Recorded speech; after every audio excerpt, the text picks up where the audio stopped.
Howdy, Heroes Hearth. This is Kyle Fergusson. Today I'm sitting down with Chili Mountains Dynouh. This is a tracer game from week 4.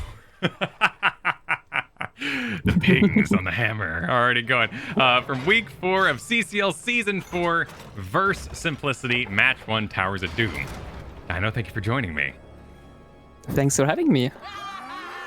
Tracer, what happened in this draft? What was the ultimate plan? Was the plan originally Hammer, Lost Vikings, Tracer? How did this come about?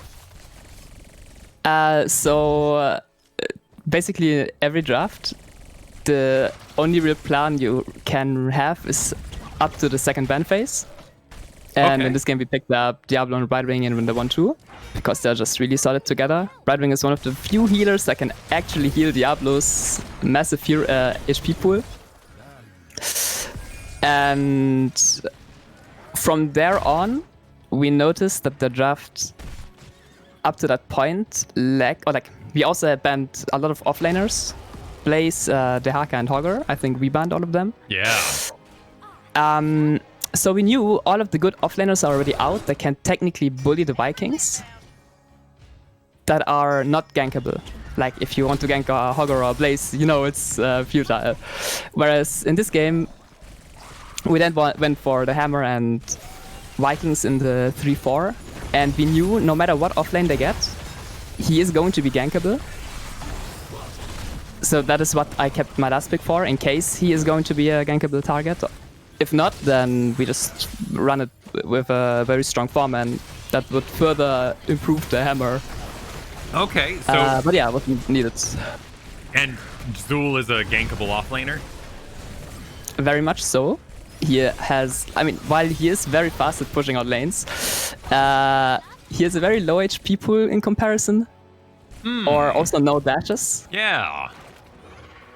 Okay. I love that idea about the draft only being pre-planned to the second ban phase. So when you guys got there, you saw the opportunity for Hammer, Lost Vikings, and then the offlane punishment of Tracer here.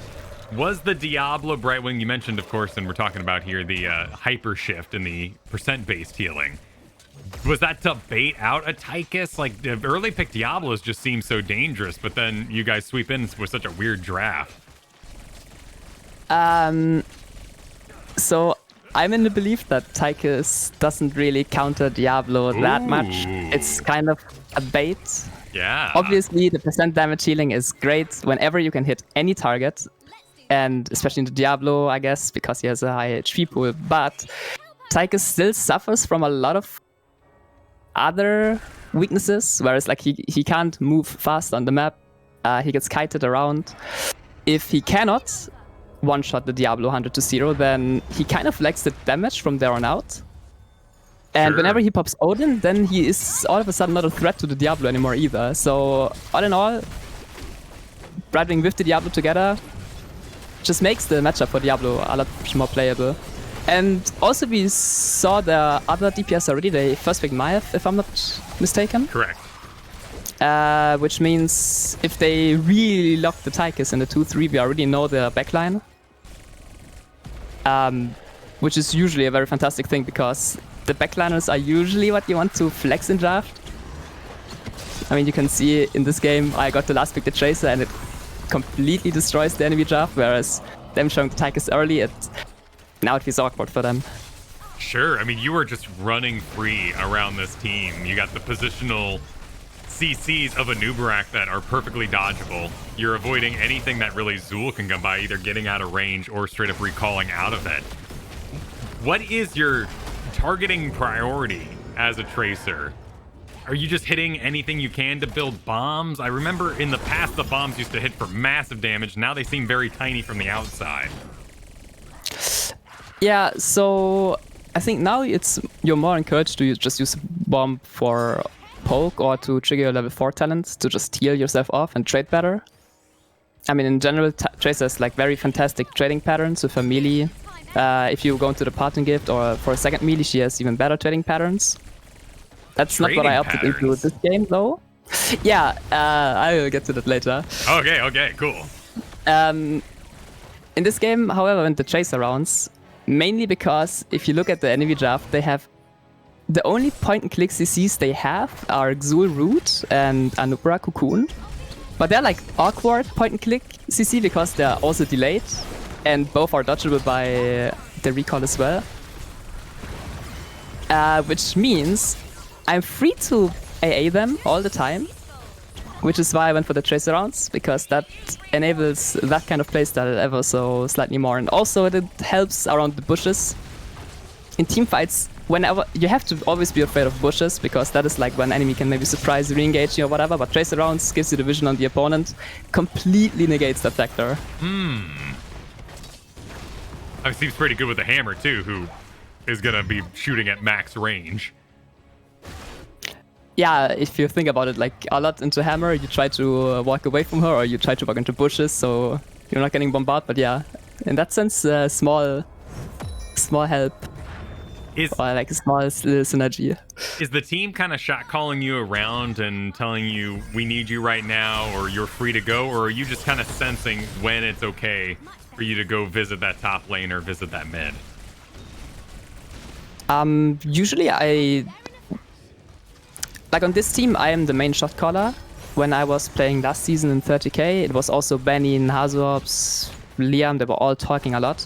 And this time in Junior Mountain, I'm the main shot caller, but even if I was in the other team, if I played a Tracer in that game, I know exactly what I should be doing, where I can be the most effective. I have a good feeling, but like, when is the offlane worth to be ganked? Or when should I be just staying with my foreman to make sure we get some more value there? In this game specifically, or in general when you have the Vikings, the enemies can always try to abuse the Vikings. And with Xul, I think the Xul kind of wins against Vikings, so it's kind of even. Wait, hold on. And what are you doing here? What are you... Okay, so that is the so-called Dynouh special, right? I do the solo boss. Unique here, this boss has ranged attacks. It's a bit harder to solo it, but with Tracer you have like a little bit of self-sustain, so every few times the fire hits you there with the circle, you just heal right back up. Oh my goodness.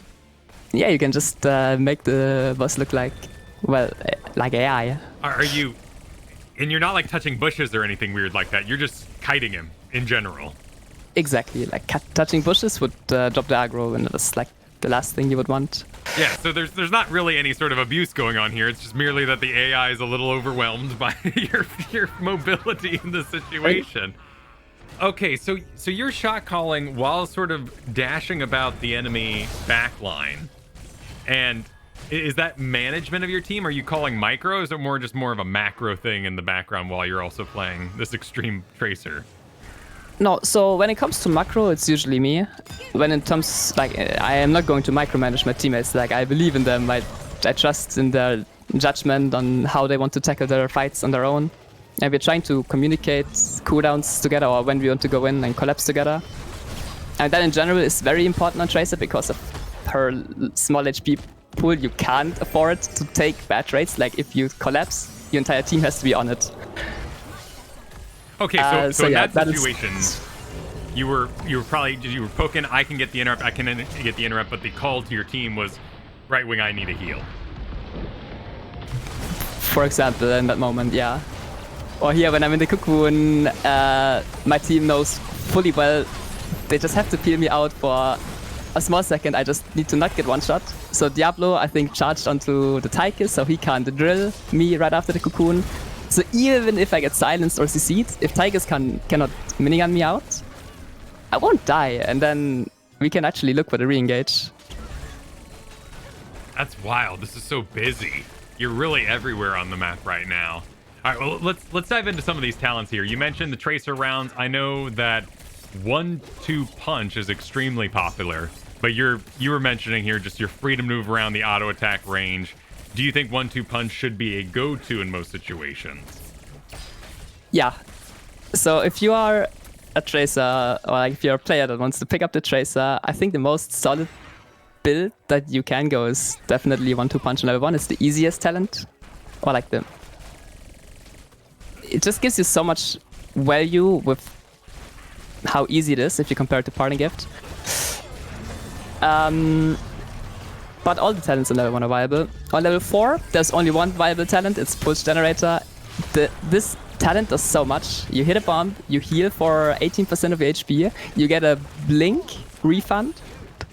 So if you think back to a very old Tracer when she was hyper OP and she could go into the level 7 talent called Jumper and you had 4 blinks, this is kind of it. You blink in 3 times, you put a bomb and you have a 4th blink. You are like that is this level of Tracer again. Plus you get healed. I mean, it's just really overloaded, the talent. Starter Health Pack and Leeching Grounds, they are both far more conditional and unreliable, so never pick them. Don't even think about them, they're just never viable. All right.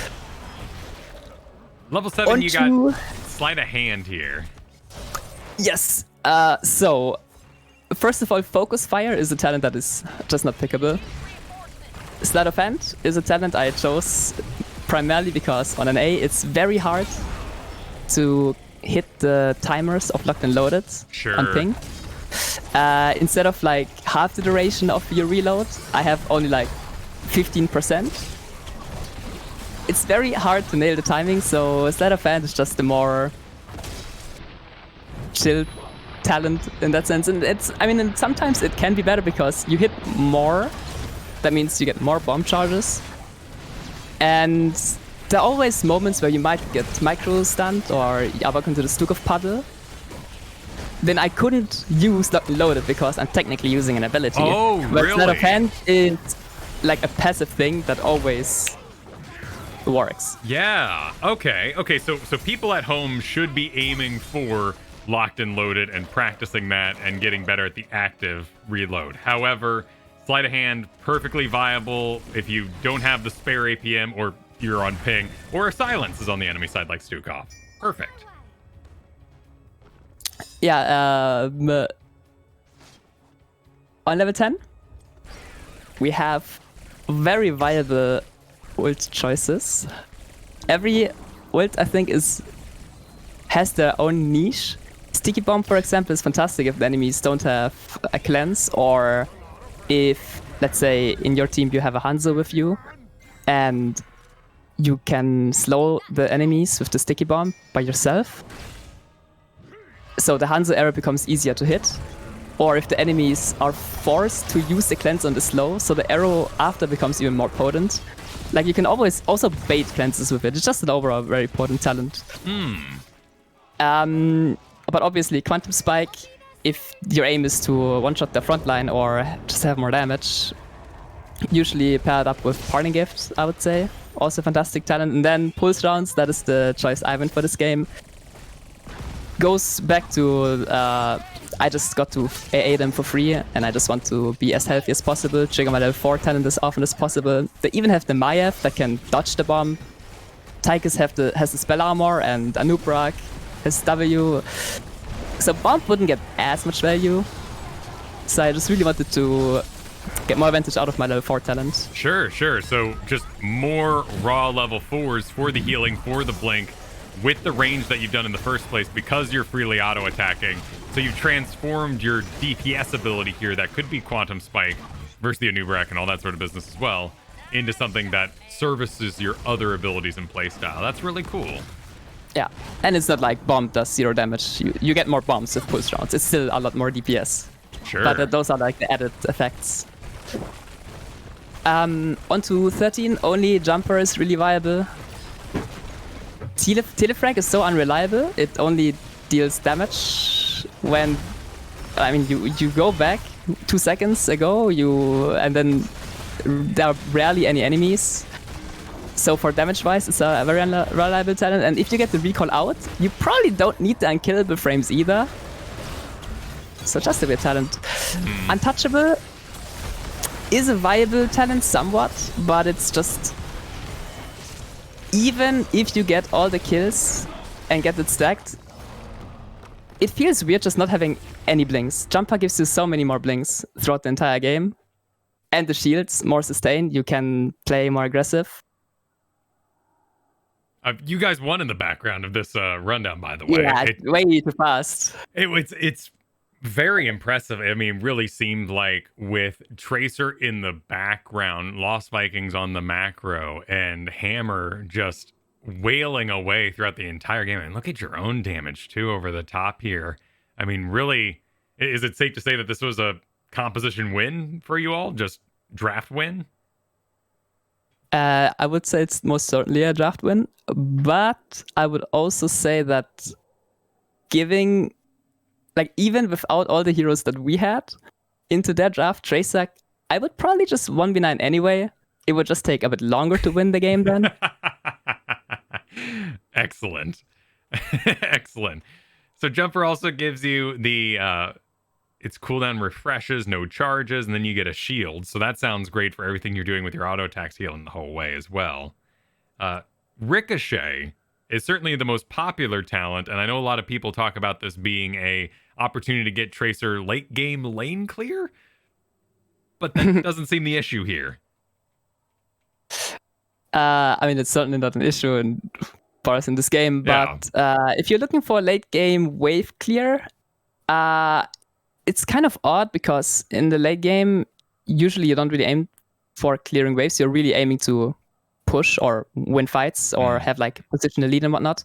And for that, you don't usually need one wave clear. If you really aim to have more, it should be bullet spray, and you go the 1-2 punch on level 1. So you can actually clear wave in 2 or 3 seconds, and then Tracer becomes a very potent wave clearer. Oh, interesting. 16 in general is a talent here that solidifies the playstyle that you're going to play towards too. Ideally, so if you have bullet spray, you should really aim to split push. Tracer, if you think of her as an offlaner, she is ungankable. And if you think of her as a 1v1 hero, she actually beats almost any hero. So she becomes a real threat if you go bullet spray on the side lanes. The other two talents, Heavy Handed and Ricochet, are more teamfight talents, and they are kind of go hand in hand on what you picked on level 1. If you go Parting Gift or 1-2 Punch on level 1, you aim to win teamfights on 16 onwards, you go Heavy Handed. It helps you kill the target sooner that you're hitting. Sure.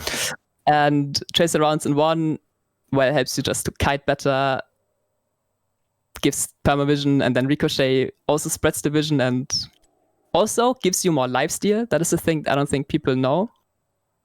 The Ricochet. So each hit that comes from the Ricochet also gives you the lifesteal proc, but it doesn't give you any more bomb charge.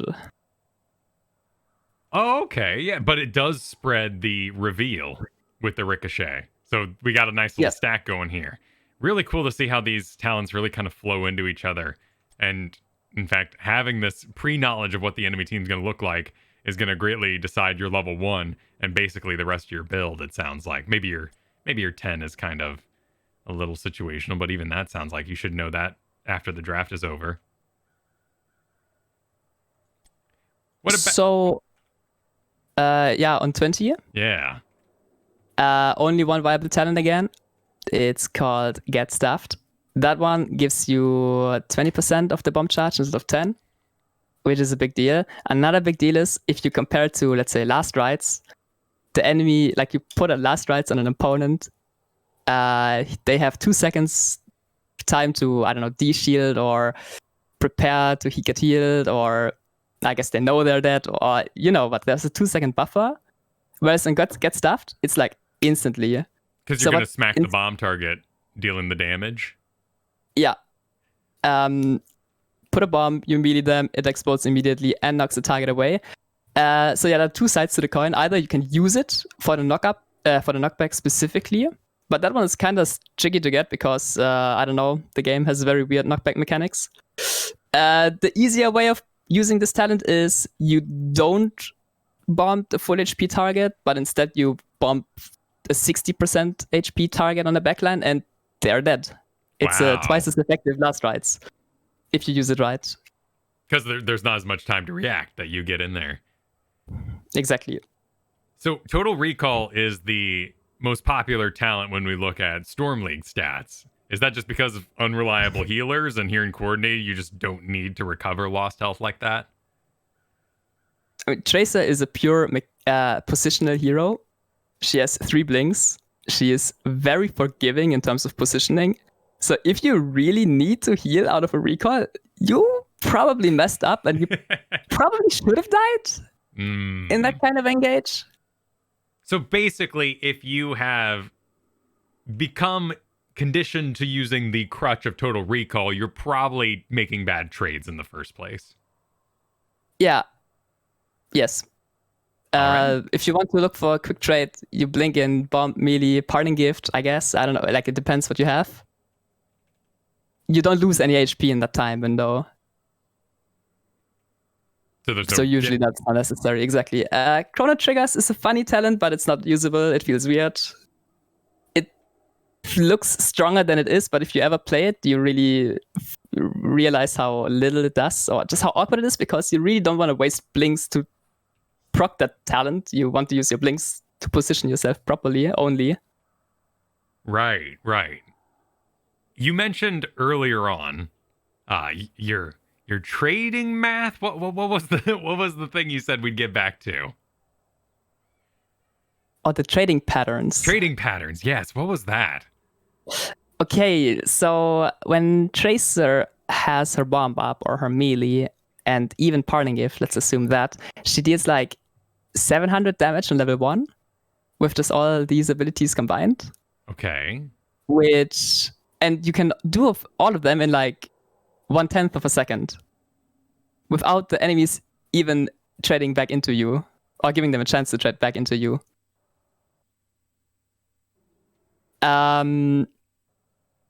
So you just have to know like what your cooldowns are like, if the enemies can punish you after you recall out, or if the enemies can even punish you to begin with, so you don't have to recall out.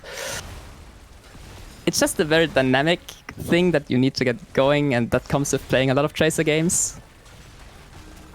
Okay, so it's kind of like limit testing. It's the idea that you have played enough raw games of Tracer that you know exactly how fast and how quickly you could 1v1 or trade reliably with an enemy. Yes, I would kind of compare it like a dance in a war field, if that makes sense. Yeah. Like, you're dancing in between every shot, and while you're beginning on with Tracer, you might get hit by that shot, and then you instantly die.